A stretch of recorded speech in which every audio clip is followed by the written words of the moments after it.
चल देखिए 6 नंबर। दवा का एक कैप्सूल एक बेलन के आकार का, किसके आकार का है?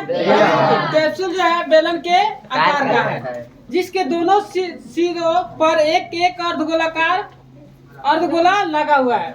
एक कैप्सूल है जो किसके आकार का है जी? बेलन के आकार का है, जिनके दोनों सिरा पर क्या लगा है? अर्धगोला लगा हुआ है। कितना अर्धगोला है? 2। पूरे कैप्सूल की लंबाई 14 mm है, 14 mm, और उसका व्यास का है 5 mm है। इसका पृष्ठीय क्षेत्रफल क्या करना है? अब देखिए कैप्सूल का हम चित्र बना देते हैं ना। Yes sir. मोबाइल में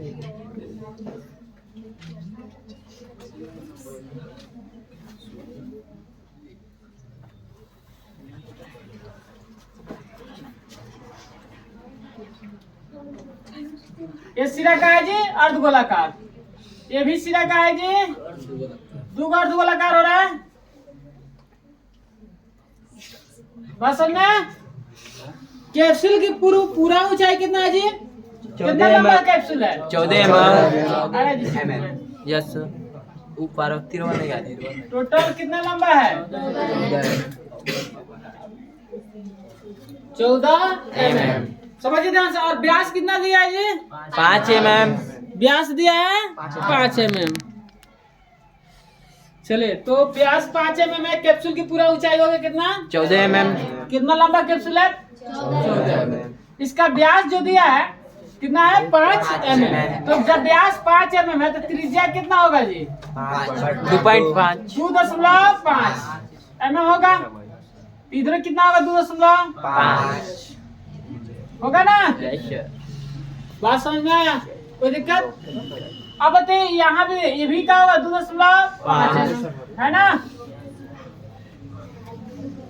अब देखिए 2.5, ये भी कितना होगा? 2.5 आए समझ में? कोई दिक्कत?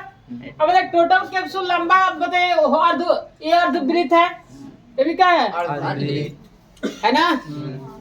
अर्धगोला है जी। ये क्या है? अर्धगोला। ठीक है, ये अर्धगोला है, ये भी क्या है? अर्धगोला।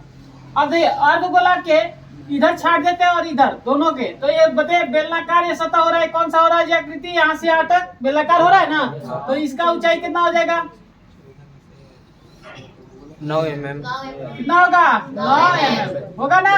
क्योंकि देखिए टोटल 14 है, तो 2.5 इधर छाट दीजिए, 2.5 इधर, मतलब 2.5 कितना? 5। तो 14 में से 5 छाटिए तो कितना होगा? 9। तो बेलन की जो लंबाई है कितना हो जाएगा? 9 mm। त्रिज्या दोनों का वही रहेगा, अर्धगोले का और बेलन का त्रिज्या का होगा 2.5 mm। चलिए आकार है ना, पृष्ठीय क्षेत्रफल का करना हमें ज्ञात करना। तो पहले जो दिया वो पहले क्या करें? हम लिख ले। तो देखिए हमें दिया है कैप्सूल, यही ना है? कैप्सूल की लंबाई कितना है जी? 14 mm। टोटल जो कैप्सूल लंबाई कितना है? 14 mm। अब बताइए बेलन की बेलनाकार ये आकृति हो रहा है ना, बेलन की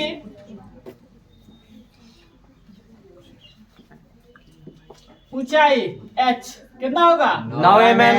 9 mm होगा ना? कैसे है 9 mm? बता, समझ में आया कैसे 9 mm आया? Yes sir.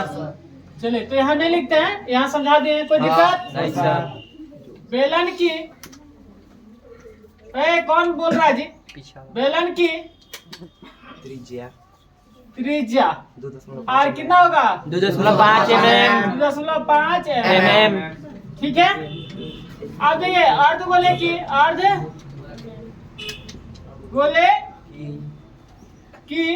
त्रिज्या उतना ही ना होगा जितना बेलन की है, और इसका भी उतना, इसलिए हम R1 और R2 नहीं लिख रहे हैं। ठीक है, दोनों का सेम टू सेम है, इतना mm। कोई दिक्कत?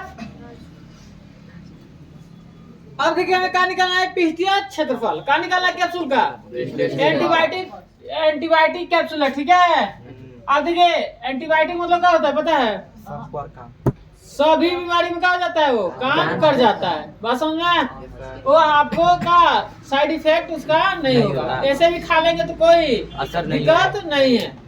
अब चलिए देखिए, तो अर्धगोले की त्रिज्या हो गया, बेलन की भी त्रिज्या, बेलन की ऊंचाई और कैप्सूल की टोटल ऊंचाई। अब बताइए इसका हमें क्या निकालना है, पृष्ठीय क्षेत्रफल। तो पृष्ठीय क्षेत्रफल निकालेंगे, कैप्सूल का पृष्ठीय क्षेत्रफल। तो बताइए कैप्सूल का पृष्ठीय क्षेत्रफल निकालेंगे तो बेलन है, बेलन का क्षेत्रफल, बेलन का वक्रपीय क्षेत्रफल प्लस दो गो अर्धगोले का वक्रपीय क्षेत्रफल क्या करेंगे, जोड़ देंगे।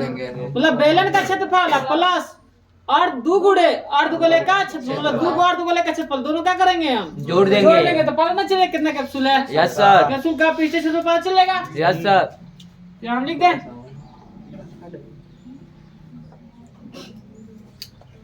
कैप्सूल का पृष्ठीय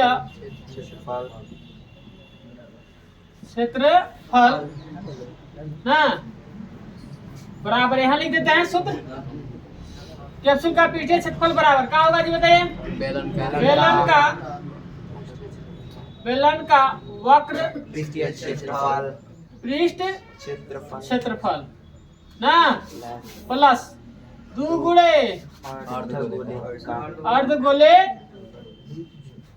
अर्धगोले का वक्र पृष्ठ का क्षेत्रफल लिख लेंगे। तो बेलन का वक्र क्षेत्रफल, बेलन का क्षेत्रफल जोड़ देंगे और प्लस इस अर्धगोले का ये अर्धगोले, दोनों अर्धगोले का क्षेत्रफल जोड़ देंगे। वक्र क्षेत्रफल, बेलन का वक्र क्षेत्रफल का होता है 2 पाई r। सही है। अर्धगोले का दो है, दो अर्धगोला है तो इसलिए 2 से गुणा करेंगे। अर्धगोले का वक्र क्षेत्रफल का होता है 2 पाई r स्क्वायर। किसको दिक्कत नहीं सर। अरे समझ में कोई लिख नहीं रहा जी सर। अब देखिए 2 पाई आर एच, अब बताइए 2 दूना 4 पाई आर स्क्वायर ना। अब देखिए 2 पाई आर, इसमें देखिए पाई भी है, 2 को आर है, यहाँ 2 के पहाड़ में आ जाएगा 4, तो 2 पाई आर क्या करें, कमल तंत्र क्या होगा 2 पाई आर एच आ जाएगा, गुणा करेंगे फिर क्या होगा 2 2 दूना 4 पाई आ जाएगा, आएगो कमल ले ले, कोई दिक्कत नहीं सर। अब गुणा फिर करेंगे वही आ जाएगा, या ऐसे भी मान आप रख के बना सकते, कोई दिक्कत नहीं है। 2 पाई का मान आर कितना है 2.5 cm mm है, कोई दिक्कत नहीं। एम का एच कितना है जी, हाँ बेलन की क्या होगा 9 प्लस 2 गुणे 2 आर कितना है 5 है ना। इसको दिक्कत आराम से पढ़िए। अब बताइए 22 दूना 44, 44 में इसे गुणा कीजिए, 44 में 2.5 से गुणा करें कितना आएगा 110 आएगा। सही है 110 बटा 7 एम सही है ना जी। चलिए अब बताइए 9 mm प्लस 5 हो जाएगा, 2.5 दूना 5 mm, कोई दिक्कत अरे समझ में 110 बटा 7 mm गुड़े सटा दीजिए कितना 14 mm, 7 दूना 14 हो गया, आ जाएगा नीचे आ जाएगा।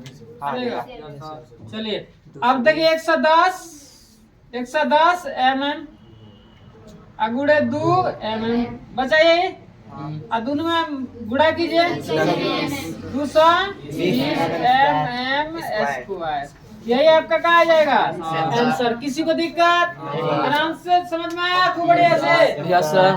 चलिए तो आराम से समझ गए। चलिए अब लिखिए